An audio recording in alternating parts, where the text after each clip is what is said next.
ঝগড়া করে লড়াই করে সে আমার কাছে এসেছে। সে অলরেডি হিরো হয়ে গেছে।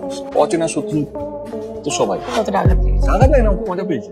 দেব শুভশ্রীর পুরনো সম্পর্ক নিয়ে আবারও মুখ খুলেছে দেব। শুভশ্রীকে কেন ছেড়ে দিয়েছিল দেব, এবার আসল সত্যিটা সামনে নিয়ে আসলো দেব। তো ভিউয়ার্স, বিস্তারিত জানতে ভিডিওটি শেষ পর্যন্ত দেখুন। আর যারা যারা এখনো আমাদের চ্যানেলটি সাবস্ক্রাইব করেননি তারা প্লিজ চ্যানেলটি সাবস্ক্রাইব করবেন। আর আপনি যদি আমাদের এই ভিডিওটি ফেসবুক থেকে দেখে থাকেন তাহলে অবশ্যই ফেসবুক পেজটি ফলো করবেন। শুভশ্রী আর দেবের সম্পর্ক নিয়ে সোশ্যাল মিডিয়া থেকে শুরু করে টলিউড জুড়ে চলেছে নানা ধরনের সমালোচনা।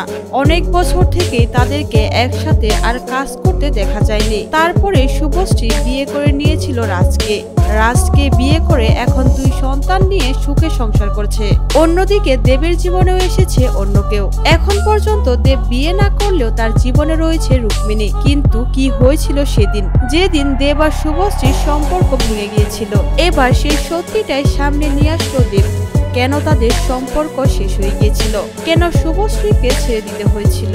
দেব তার কথাই বলেছে, আমাদের একটা সম্পর্ক ছিল আর সেই সম্পর্ক থেকে আমাকে বের হয়ে আসতে হয়েছিল আমার কেরিয়ারকে বাঁচাতেই। শুভশ্রী তখন আমাকে বিয়ের জন্য চাপ দিচ্ছিল আর আমি সেই সময়টাই ঠিক বিয়ের জন্য প্রস্তুত ছিলাম না। আমি কিছুতেই চাইনি আমার কেরিয়ারকে পেছনে ফেলে সংসার জীবন নিয়ে এগোতে। আমার এখনো মনে হয় না আমি সংসার করতে প্রস্তুত। দেবের কথায় স্পষ্ট ফুটে উঠেছে শুভশ্রীকে ছেড়ে দেওয়ার একমাত্র কারণ ছিল তার কেরিয়ার বাঁচাতেই দেব শুভশ্রীকে ছেড়ে দিয়েছিল। কিন্তু শুভশ্রী তার ফিল্ম ক্যারিয়ার থেকে আসল জীবনকে বেশি প্রাধান্য দেয়। সে আগে থেকে চেয়েছিল তার একটা সংসার হবে, আর সেই কথাই দেবকে বলাতে দেব আর শুভশ্রীর সম্পর্ক টানাপোড়েন শুরু হয়েছিল আর শেষমেশ তাদের সম্পর্কটা শেষ হয়ে যায়। এবার সমস্ত সত্যিটা প্রকাশ্যে নিয়ে আসতেন দেব। শুভশ্রীকে ছেড়ে দেওয়ার একমাত্র কারণ ছিল তার ক্যারিয়ার।